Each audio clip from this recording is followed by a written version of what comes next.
Essa coisa de falar, a gente vai falar sobre o cinema novo e não vai ser só hoje, né? A partir de segunda a gente vai conversar sobre cinema novo seguidamente, né? Em várias segundas-feiras pela frente. Mas quando a gente pensa no cinema novo, a gente reduz essa ideia do cinema novo ao que nós fizemos. Aqui, o cinema novo brasileiro. O cinema ele tem a ver com tudo que está acontecendo no mundo, né? Então, o cinema novo, ou seja, o questionamento de uma linguagem industrial de cinema e para tentar chegar perto do real, entendeu? Começou no pós-guerra. Os italianos foram os primeiros a... Antes já viram pequenas manifestações, até no cinema alemão também, no cinema francês também, mas no cinema italiano isso foi muito radical, né? Toda a escola que ficou conhecida como a escola neorrealista. Nessa escola neorrealista, o comentário principal a respeito da imagem era de que o cinema que se fazia era um cinema glamuroso, entendeu? Distante do real, falso, artificial. E o que eles estavam fazendo era o mais próximo possível da realidade, né? Então, esse cinema anterior, portanto, era um cinema de estúdio, um cinema assim, com um compromisso muito grande do contar a história, entendeu? Dentro de um padrão X e atendendo ao interesse do mercado, sobretudo. Lá fora, né, os grandes produtores também eram exibidores, né? Aqui no Brasil, em anos já nessa época, entendeu? Um dos grandes produtores que já se manifestavam como grandes produtores era exibidor, era o Luiz Severiano Ribeiro. Então, ele pegou um estúdio que tinha sido feito durante a década de 40, comprou o estúdio e transformou numa empresa chamada Atlântida e começou a produzir filmes aqui. Então, nesse momento, a gente fazia rotineiramente, entendeu? Filmes de estúdio, tal como eles faziam lá fora. No final dos anos 40,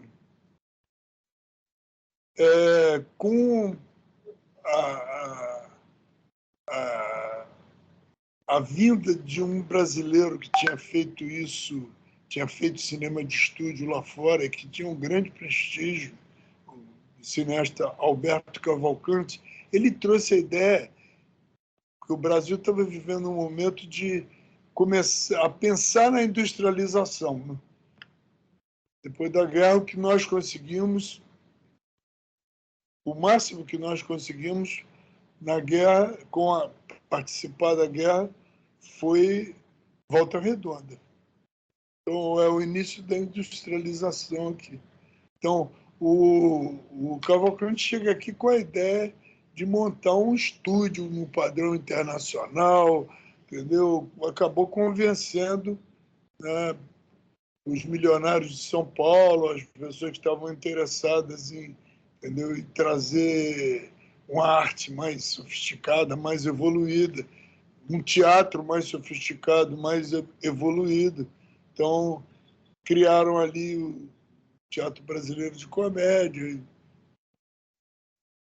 O repertório passou a ser um repertório assim, internacional, principalmente italiano, porque os cabeças desse movimento todo eram italianos.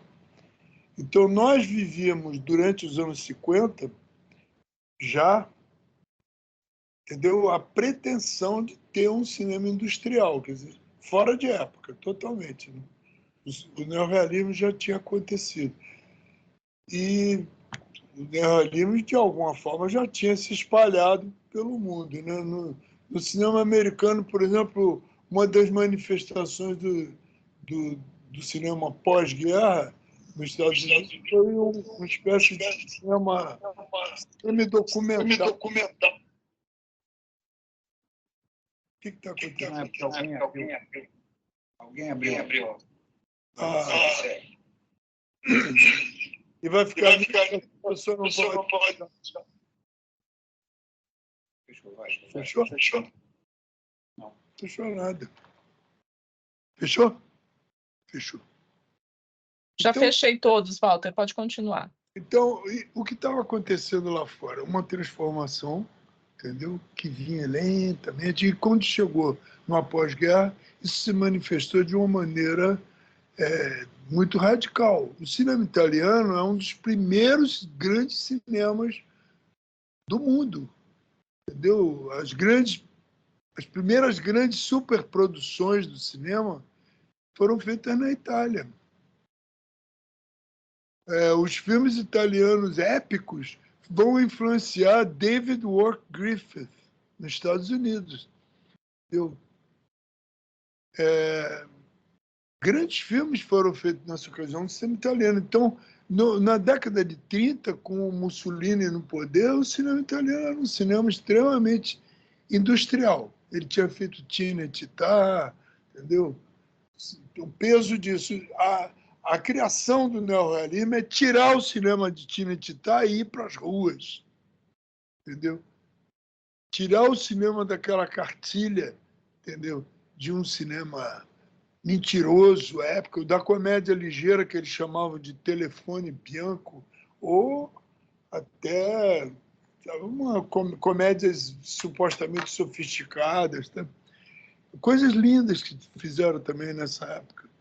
Tinha um diretor maravilhoso chamado Mário Camerini, filmou muito com o Vittorio De Sica enquanto era ator. Maravilhoso ator, aliás. De Sica vai reaparecer mais adiante, já no neorrealismo, e faz um filme extraordinário, que é uma obra-prima, assim, de cara, que é o Ladrões de Bicicletas. E fez vários filmes extraordinários.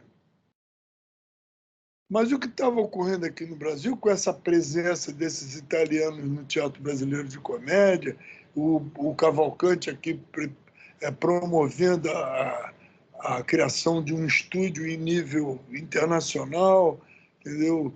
Ele trouxe da Inglaterra, que eram pessoas que ele tinha durante muitos anos trabalhado toda a criação também, junto com o pessoal, os ingleses, trabalharam a criação do documentário inglês.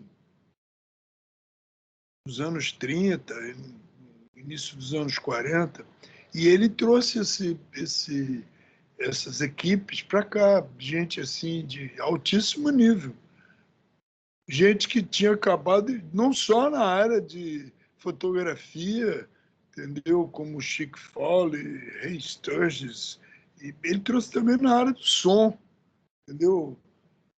Montou-se um estúdio sensacional na Veracruz, entendeu? Com a última palavra de captação de som. Tudo. E, de repente, aqui no Rio, há manifestações que os brasileiros não eram muito convidados a fazer filme na Veracruz, né? Muito embora o principal filme de ganho, assim, de grande bilheteria, tenha sido feito por um brasileiro, o Cangaceiro. Mas os brasileiros se consideravam meio insatisfeitos com aquilo. Aqui no Rio surgiu um filme que ressoava esse cinema feito nas ruas, um cinema fora do estúdio, um cinema espontâneo, que é o Rio 40 Graus, que, de alguma maneira, a gente entende ele hoje como um filme que marcou o início do cinema novo entre nós. Quer dizer, o que então seria o cinema novo? É um cinema que ressoava aqui dentro toda essa mudança que estava acontecendo no cinema, porque nesse mesmo período, nos anos 50, existiu a Nouvelle Vague, o cinema novo, o cinema novo argentino, italiano, New Cinema na Inglaterra, sabe? A mudança foi, a transformação foi imensa, entendeu? E esse é um momento extraordinário no cinema brasileiro, é um momento de sincronicidade com aquilo que está acontecendo no resto do mundo. Nós não éramos sincrônicos com os desejos cinematográficos vigentes, né? Nós fazíamos filmes que tinham características muito particulares nossas, principalmente filme de carnaval, os melodramas, as coisas eram filmes assim um pouco distantes. De repente, a gente estava preocupado com a realidade. E a nossa realidade, a principal preocupação, pelo menos dentro da minha geração, do ponto de vista político, era não só fazer um cinema social, assim, que atendesse, entendeu, aos reclamos da sociedade, né, a insatisfação da sociedade, do ponto de vista do social, do político, mas da memória, a questão da identidade. E talvez essa tenha sido, entendeu, a chama mais ativa do cinema novo, entendeu? Buscar a identidade brasileira nesses filmes. Então, o que se alegava é o seguinte: a Vera Cruz não representa a nossa procura de uma identidade. O que eles estão trazendo é uma coisa que se faz lá fora. Não há necessidade de fazer isso aqui, repetir, sabe, essa imitação. Então, a crítica era muito em torno disso. Mas no momento que o cinema novo começa a ser feito aqui, contemporaneamente está sendo feito nos Estados Unidos, um pouco antes, em Nova York, O Pequeno Fugitivo, que é um filme que dá início até a linguagem da Nouvelle Vague, entendeu? E a Nouvelle Vague, o cinema novo italiano, que deixa de ser neorrealista e passa a ser um cinema de autor. E aí vão surgindo diretores que se preocupam com essa linguagem, Antonioni, Fellini, etc. Entendeu? Um cinema de autor, o cinema da autoria, né? Do pensamento de um artista. Nós aqui estávamos preocupados com a nossa identidade. Nossa identidade era, de alguma maneira, um pouco chamuscada, não só pelas influências coloniais, né? Mas também as mudanças que aconteceram assim de uma maneira muito radicais aqui, com a implantação de uma ditadura militar, a partir de um golpe onde o presidente da República foi retirado de cena. Então, durante muito tempo, a gente conviveu com essa organização, né, a partir de um poder assim, extremamente radical, né, que implantou uma censura muito feroz, mas o cinema foi uma área de resistência. Tanto ou mais do que o teatro. Tanto ou mais do que o teatro. Por que eu disse isso? Tanto ou mais do que o teatro. Porque o cinema você fazia às suas próprias custas. Entendeu? Eu peguei dinheiro em banco, imagina, com juro de banco, para fazer filme. Então era feito assim, com uma garra, uma vontade muito grande, independente de quem pudesse me fornecer meios para fazer. Lógico que foram surgindo comissões de auxílio à indústria de cinema, etc., ponto de partida. Mas os filmes eram feitos na base do papagaio no banco, entendeu? você pegar dinheiro para terminar o teu filme. Então havia um esforço muito grande. E eram filmes políticos. Eram filmes contrários à ordem vigente. E filmes que, em geral, quando ficavam prontos, ficavam muitas vezes congelados lá em Brasília, na censura de Brasília, ou cortados em Brasília.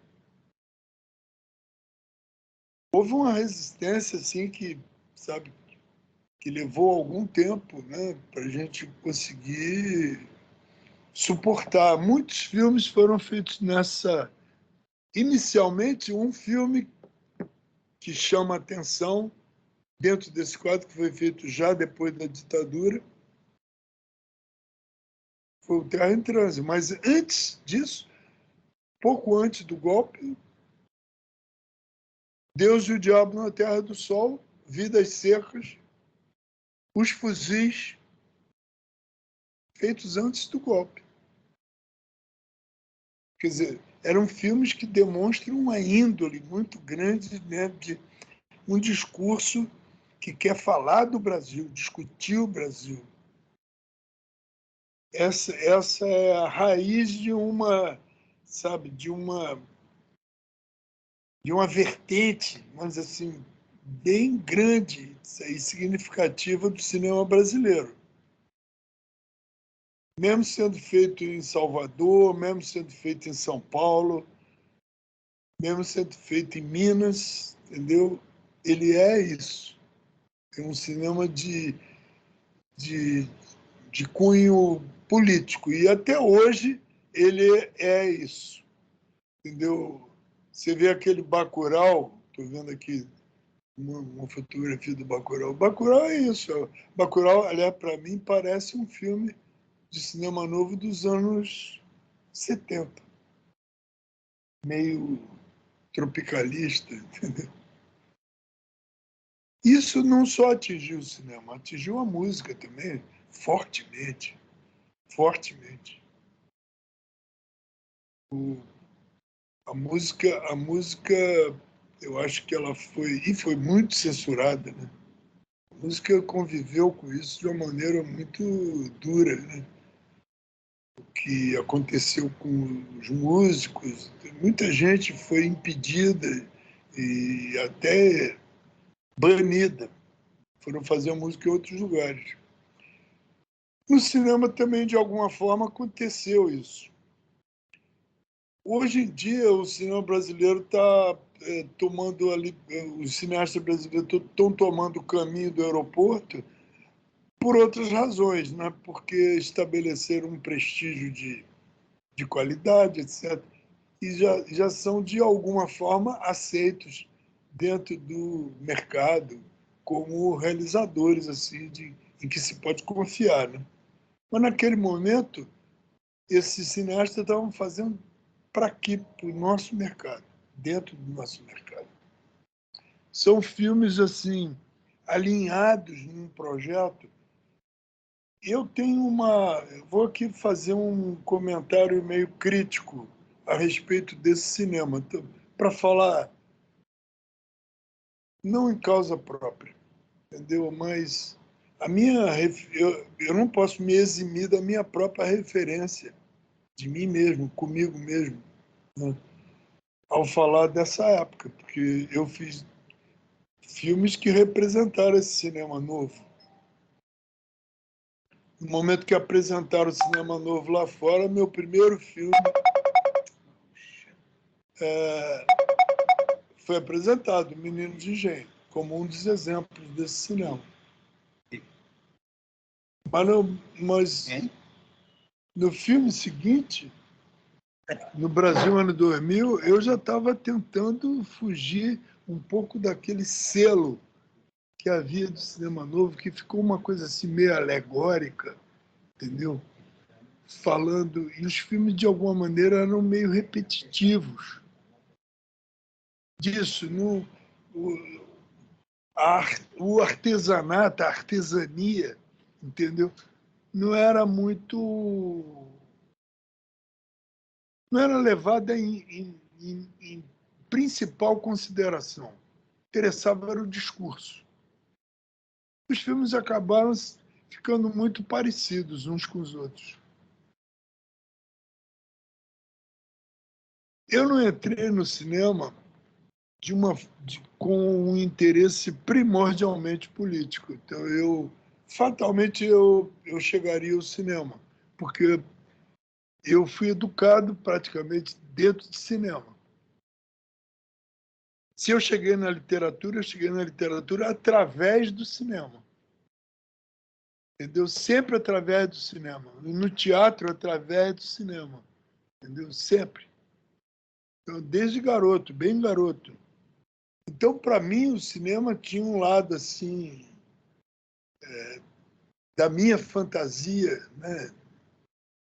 De ver outros espaços, outras histórias, outras culturas, etc. Então, tinha uma importância muito grande na minha formação. E eu via filmes comerciais, não frequentava cineclubes na minha infância, até porque não havia.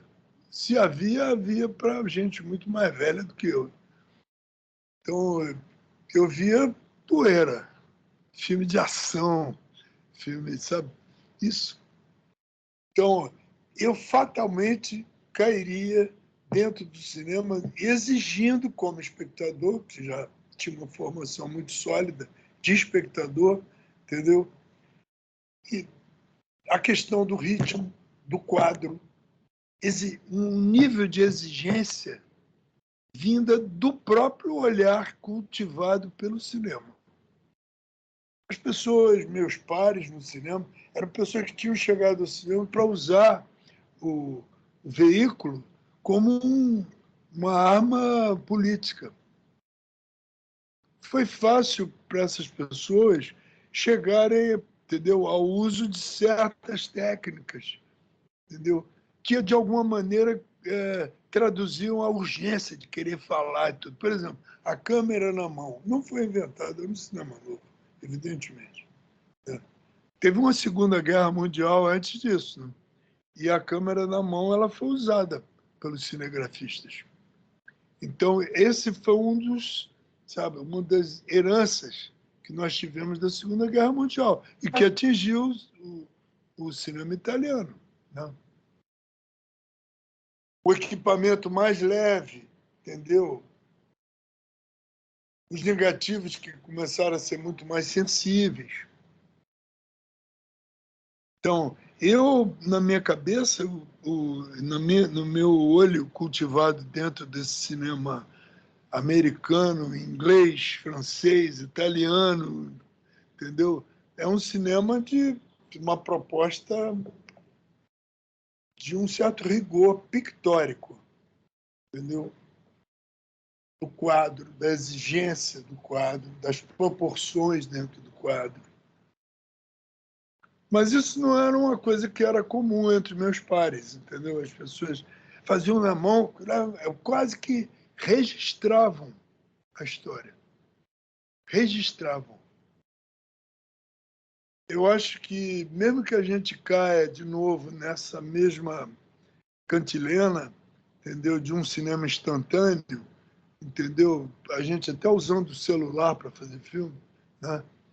Mas eu acho que o culto de um cinema que tem um rigor de imagem, ele não deve ser abandonado, porque é tão rica a possibilidade, entendeu? Do senso de composição, do ritmo interno da imagem. Ele te favorece, te diz tantas coisas, entendeu? Que abdicar disso tudo, entendeu? Na verdade, você aceitar o registro, puro e simples. Qualquer cinegrafista faria isso, normal. Não precisava ser um pintor que pinta com filme, com celuloide. Né? Não. Que é uma arte isso. E uma arte muito forte, que dilui várias informações da pintura, da escultura, do teatro, da literatura. está muito expressa muitas coisas através do quadro. Então, eu vejo muito, conversando sobre o cinema novo em geral, né? Eu acho que há uma lição muito grande, forte, dentro dessa procura, porque o cinema novo, na verdade, é uma procura, é um estado de procura. A procura de cara, a procura de uma identidade, a procura de uma forma que nos identificasse. Basicamente, isso era o discurso do Glauber. A gente está, entendeu, à procura da nossa própria imagem. A gente tem que abandonar tudo isso que foi feito para criar a própria imagem. Bem, como discurso é maravilhoso, assim, insufla, né, um ego cinematográfico brasileiro muito interessante, muito curioso. Mas não é só isso. O cinema é uma linguagem universal. É uma linguagem universal. Ele é uma. O primeiro cinema que a gente viu foi o cinema silencioso. E o cinema silencioso ele é radicalmente uma proposta de linguagem universal. Ele não precisa da língua. Ele fala através das imagens. Ele associa imagens e cria frases, interjeições, entendeu? Detalhes, né? Ele é isso. Então, mesmo que a gente repense a linguagem do cinema brasileiro como uma coisa muito original, não vamos ser assim tão radicais, tão jacobinos em relação a isso, porque cinema é cinema, né? Cinema é uma língua que, mesmo que a gente faça com a intenção de chegar a uma brasilidade específica, sendo brasileiro, você sempre fará. Você está irremediavelmente preso a isso que é ser brasileiro. Mesmo você pensando no quadro, você está liquidado. É isso, não tem como. O Brasil vai se manifestar. Eu penso dessa maneira. Acho que o que aconteceu no Cinema Novo foi maravilhoso, que multiplicou a possibilidade de fazer filme também, sabe, fortaleceu a vontade das pessoas de fazerem, entendeu? Abdicaram do medo, do isolamento, ficaram mais audazes. E antes o cinema tinha um território que era, sobretudo aqui no Rio de Janeiro, parecia que aqui era o território do cinema brasileiro. Mas o território já tinha havido manifestações cinematográficas em Belém, manifestações cinematográficas em Recife, manifestações cinematográficas com Humberto Mauro lá em Cataguases. Mas, de repente, tudo parecia ter se fixado aqui no Rio de Janeiro. Levou muito tempo assim, né? Pelo menos uns 20 anos seguidos, a gente viveu isso. Mas, nos anos 50, isso começou a se espalhar. De repente, tinha gente fazendo na Bahia, no final dos anos 50. Entendeu? Tinha gente fazendo de novo em BH. Tinha gente fazendo, daqui a pouco. E agora, por exemplo, a gente tem um ciclo maravilhoso em Recife. Cineastas, assim, extremamente originais, né? Em Fortaleza também, no Ceará. No Rio Grande do Sul, um momento assim quando a gente se viu diante de uma crise de quebra da Embrafilme, de tudo isso, parecia que toda aquela organização que a gente tinha trabalhado tanto tempo para conseguir fazer, entendeu? que levou a temporada ali de quebra da Embrafilme, da falência da Embrafilme, o fim da Embrafilme no governo Collor, né? Lá em Porto Alegre começaram a fazer em Super 8. Entendeu? Começaram a fazer de qualquer maneira. E frutificou, e surgiram roteiristas, e surgiram cineastas. Não dá para segurar. E agora se multiplicou pelo território nacional. Isso é uma vitória do cinema novo, eu acho. A desmistificação dessa coisa, fazer cinema. E agora, com o celular na mão, isso aí está democratizado definitivamente, né? Já existem festivais de cinema feito com celular. Tem coisas extraordinárias que a gente vê, assim. O plano de sequência no celular, ele tem um valor extraordinário. Extraordinário. Eu tenho visto coisas incríveis, né? No outro dia mesmo eu vi um garoto um rapper palestino contando o que ele sofre em versos, né? É um plano inteiro daquele garoto contra uma área destruída, assim, o fundo. Pô, é de uma, sabe, de uma verdade, assim, de uma coisa. É filme aquilo. É filme. Eu acho que quando a gente fez o cinema, dito cinema novo, que o interesse era exatamente chegar perto do real, né? Coisa que a gente hoje em dia pode obter de uma maneira mais assim, não tão arriscada, né? Fazendo com o celular. Mas naquele momento a gente passava pela ousadia de fazer com recursos próprios, né? Mas e retirando também toda aquela capa glamourizada, estéril, entendeu? De um cinema de estúdio, um cinema de imitação. O cinema novo, ele jogou para o lado da imitação. Nós não queríamos a imitação. Nós queríamos nós mesmos. A nossa identidade, a nossa... Com todas essas nuances aqui que eu fui citando, entendeu? De me colocando também como testemunha e como agente fazendo, né?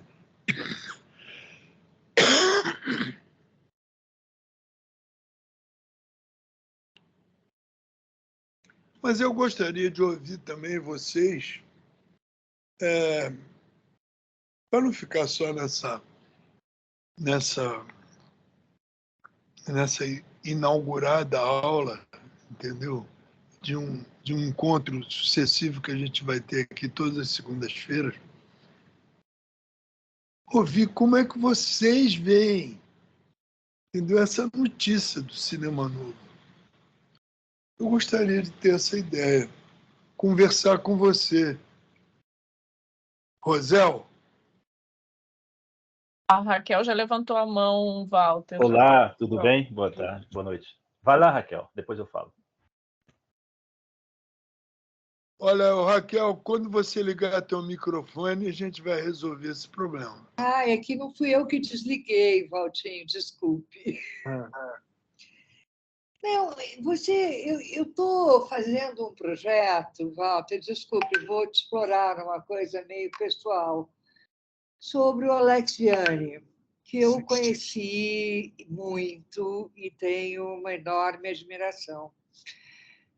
Você falou muito do cinema italiano, e eu queria saber um pouquinho como é que você vê a trajetória do Alex. Assim, o Nelson tem uma brincadeira que ele diz que o livro do Alex é o pai dos burros do cinema brasileiro. Eu queria saber um pouquinho como é que você pensa isso. O Alex, eu conheci o Alex, ele era correspondente. Tem uma coisa que está falhando. Eu não sei o que é. Mas, enfim. Eu conheci o Alex, ele era correspondente da revista O Cruzeiro, em Hollywood. Eu conheci assim, foi assim que eu conheci os escritos dele, né? Ele era um cara típico assim né, um crítico de cinema. Tinha uma vivência muito grande do cinema americano, tinha sido educado basicamente porque isso aqui é um território de cinema americano, né? Hegemonicamente, né? Só se mostrava filme americano. O Alex, quando ele volta ao Brasil, ele volta não, ele bem crítico daquilo que ele viveu nos Estados Unidos, e ele assume então a atenção dele assume um ponto de vista em relação a isso que estava ocorrendo lá fora, entendeu? Principalmente o cinema italiano e o cinema francês. Um grupo ligado a eles, ele cabeça, monta uma revista, a melhor revista que a gente já teve aqui de cinema, uma revista chamada Filme. Maravilhosa essa revista. E fizeram 2 números apenas. Maravilhosa. Assim, nível cahiers de cinema, mas sem, sabe, essas manias do cahiers de cinema. Mas bem interessante mesmo a revista. Eu tenho esses 2 números. E então, ele assume, e a gente vai ver isso no primeiro filme dele, que é A Agulha no Palheiro, uma preocupação com esse cinema sabe, de se voltar para a realidade. O Agulha no Palheiro, ele é uma recriação de um tema que já tinha sido feito no cinema francês, e o filme seria, vamos dizer assim, uma segunda versão desse mesmo tema, que chama Sans laisser d'adresse, sem deixar o endereço. Entendeu? E esse filme, feito à brasileira, assim, com um elenco bem brasileiro, assim, batendo, às vezes, numa fisicalidade assim da chanchada brasileira, sendo que o filme não tem, que eu me lembre, não tem o compromisso que era muito comum no cinema brasileiro de manter cantores do rádio trabalhando do filme, né? Atraindo o público para o filme. Mas eu não me lembro disso no filme, mas era muito, embora tivesse uma menina que depois foi cantora. Vai ver que ela cantava no filme. Doris Monteiro. Ela era uma das atrizes do filme. Esse filme já mostrava traços de um compromisso, de uma curiosidade dele com o cinema europeu. Ali ele já não tinha mais nenhum traço ligado, assim, ostensivamente com o cinema americano, que é a origem dele. Ele, o cinéfilo Alex, vem daí. Vem desse cinema que ele via aqui, né? E lá também. É um cinema de origem de estúdio, e cinema de origem americana. Ele volta, ele se transforma. Ele fez um outro filme também, aqui, que era com a Glauce Rocha. Oh, meu Deus, como é o nome desse filme? Você se lembra? Você sabe? Eu vi esse filme. Era um filme bem interessante. Que ela fazia o papel de uma prostituta. Tinha Rua Sem Sol. Rua Sem Sol. É um filme que também chegava num discurso realista, mas a luz do filme, a cenografia do filme, e do outro também, ainda representava uma tradução de um cinema de estúdio. A fotografia recortada por trás. Não era a fotografia do cinema novo, entendeu? Coisa que vai ocorrer no Rio 40 Graus. Já. Isso vai se radicalizando até o Nelson chegar em Vidas Secas, entendeu? A fotografia, entendeu? Assume um outro aspecto, dá ao nosso cinema uma outra cara. O cinema do Alex, ele ainda estava preso a uma estética anterior, muito embora ele já estivesse se preocupando com a realidade social. Mas, esteticamente, ele está preso àquilo lá. Depois ele fez um filme em Salvador. Oh, meu Deus. Como é que é o nome? Você sabe? Não, você sem microfone, eu não te ouço. Acho que é um curta, não é? Ou é o filme que ele descobre a Marlene França? Não. Desculpe. Ele, antes de fazer esse filme, ele fez um filme produzido pelo Roberto para o governo, para uma produtora alemã, que chama Rosa dos Ventos. E ele fez um filme, uma espécie de Vidas Secas, pau de arara, de gente que veio do Nordeste num caminhão de pau de arara. É muito interessante, eu conheço esse filme. Muito interessante esse filme. Esse filme já tem um pé no cinema novo. Esse já tem um pé no cinema novo. É um precursor. Mas eu acho que esse filme... Eu não sei a data desse filme. Não sei se ele fez isso antes do Rua Sem Sol.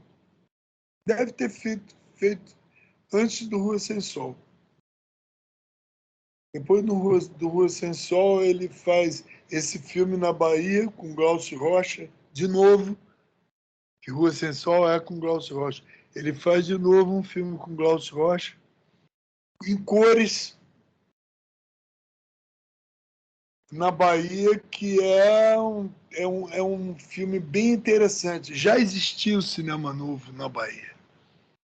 Tinha sido feito um filme chamado A Grande Feira, do Roberto Pires. Aí teve um produtor na Bahia, um cara de dinheiro, que quis dar uma resposta ao Grande Feira. E aí resolveu, contratou o Alex, né, um roteiro, eu não sei se o roteiro é do Alex, ou devia ser de outra pessoa, o Alex co-participou do roteiro, e eles fizeram esse filme em cores, com música do Pixinguinha. É um filme assim muito exuberante nas cores, entendeu? Na produção. Eu acho que ele não ficou satisfeito com aquele filme. Eu vi esse filme uma vez numa projeção única, não me lembro nem do filme, deve ter sido exibido, eu não vi no cinema. Eu vi numa cabine esse filme. Tinha o Alex ali, tinha a Glaucio Rocha na cabine, vendo, era uma sessão muito fechada, né? Nessa época eu já fazia crítica de cinema e aí eu tinha acesso a essas. Isso foi antes de eu fazer meu filme, Menino de Engenho. Depois ele fez um outro filme que era uma história original do Humberto Mauro, A Noiva da Cidade, que também assumiu um aspecto meio de espetáculo, de coisa. Esses dois filmes são filmes que pretendem a ideia do espetáculo. Veja bem, eu não acho que o cinema novo pretenda a ideia do espetáculo. Ele pretende um discurso sobre a realidade brasileira, entendeu? E uma assinatura que deve ser reconhecida, e isso traria um benefício ao autor dessa assinatura. Isso marcou muito todo o cinema novo, entendeu? Um cinema de compromisso com essa autoria, sabe? Um cinema muito pessoal. O filme do Alex, voltando para o Alex, A Noiva da Cidade, é um filme... Eu vi o dia que ele ouviu, ele já devia ter ouvido a história do Humberto Mauro, que ele era muito ligado ao Mauro, entendeu? Mas eu estava em Cataguases. Eu fui a Cataguases para uma festividade do Humberto Mauro. Então, foi sabe, um tour de pessoas que foram em ônibus, fomos a Cataguases festejar o aniversário do Mauro, teve uma parada de escola, entendeu? Teve uma manifestação. E o Mauro, um dia de noite, contou a história do filme A Noiva da Cidade, na praça, bem alto. O Mauro era uma pessoa que era um grande conversador, né? Contou a história do filme. E a gente ficou assim fascinado com aquilo, a maneira como ele contou. Então, para mim, o filme do Mauro ouvido. Quem ligou, eu quero fazer um de ligar, porque fica uma interferência para mim, eu fico escutando. Então, o filme do Alex é diferente.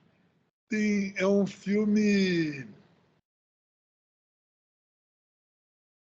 Falta uma coisa meio... Apesar de ser...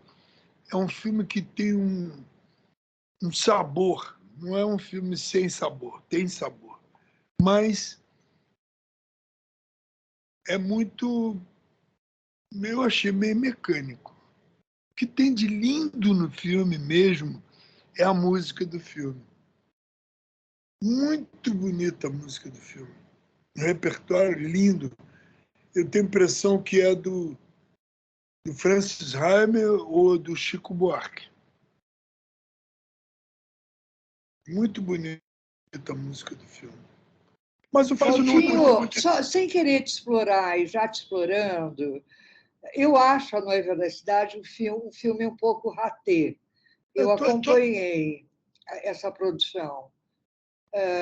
Agora, eu queria só entender um pouquinho o que me fascina na personalidade do Alex é aquela coisa meio instigante, aquela busca constante do fazer cinema brasileiro. Você acha que ele teve um papel com vocês para, pelo menos, instigar esse tipo de coisa?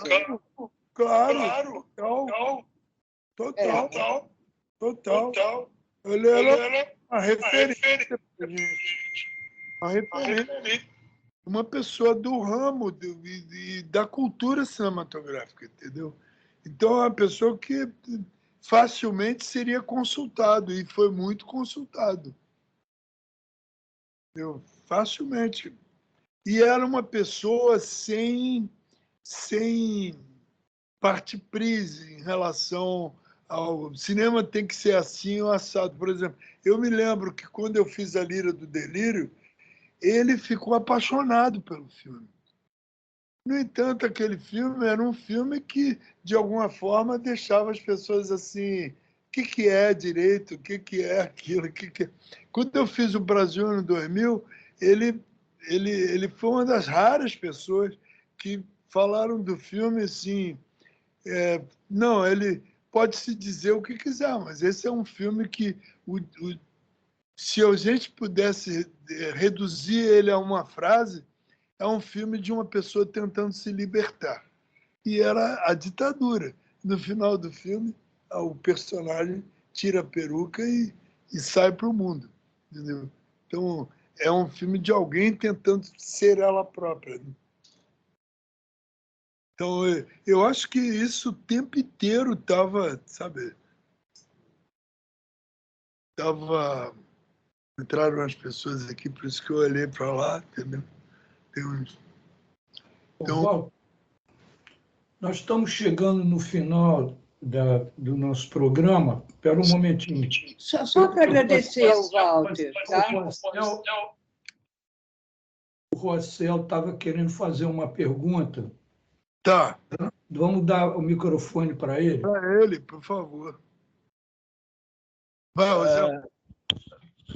Talvez a gente possa deixar para outra hora também, não tem problema, mas se puder eu faço. Porque você nos falou aí em 30 minutos, de forma muito, muito eloquente, o que é então o cinema novo, algo que eu sempre quis entender.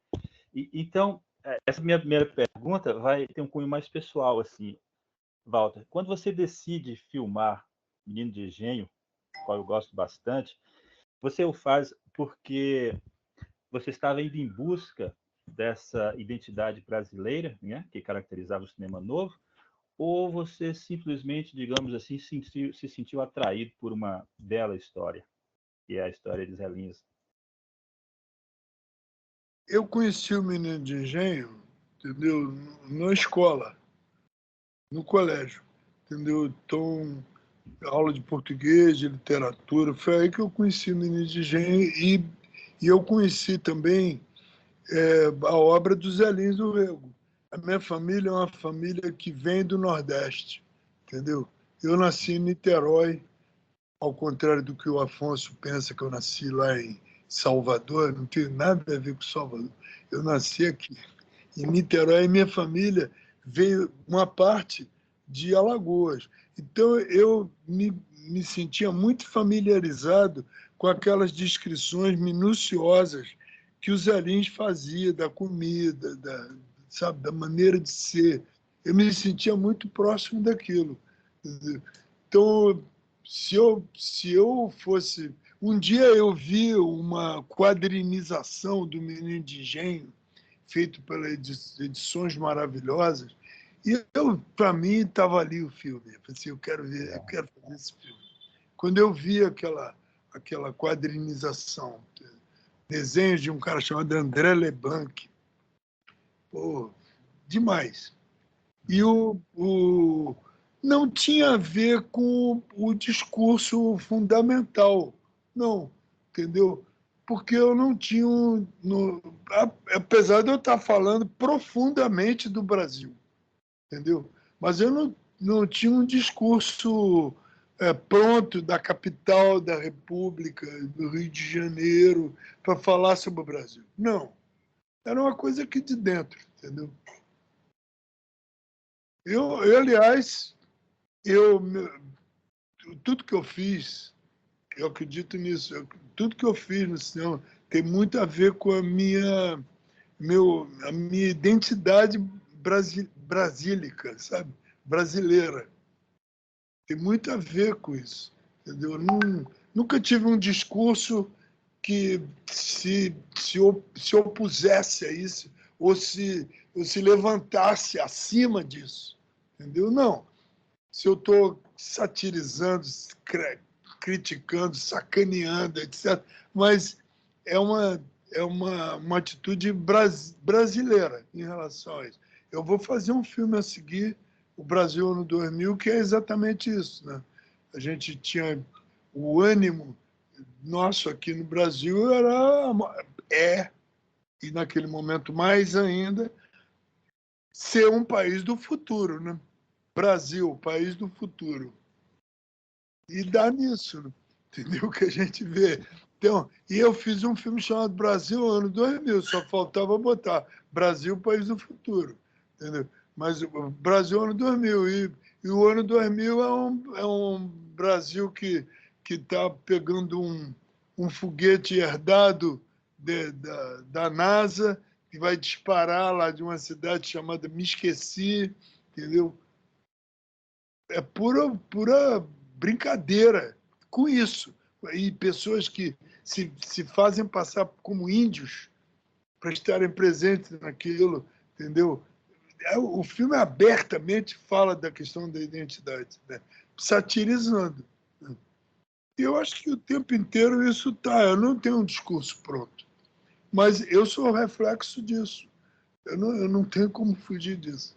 Eu sou prisioneiro desse Brasil, entendeu? Eu me sinto. E nessa prisão, eu me sinto livre.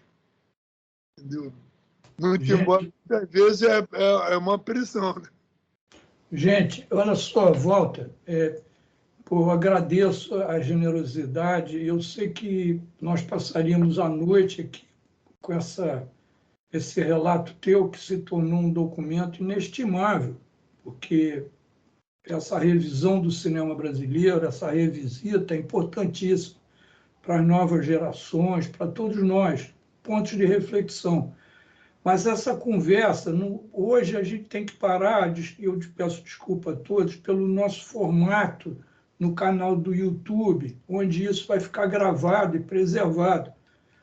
Mas quero dizer que vai haver uma continuidade disso, e todas as segundas-feiras nós temos um programa que o Walter vai liderar, e por favor, entre lá na nossa página, Revisitando o Cinema Novo, e a gente vai continuar essa conversa. Vão chegar outros convidados que participaram dessa história, nós vamos convidar várias pessoas do Cinema Novo, entende? Para dar seus testemunhos e confraternizar e conversar com o Walter, como vocês fizeram. Agradeço a Raquel, ao Rosel e a todos que participaram.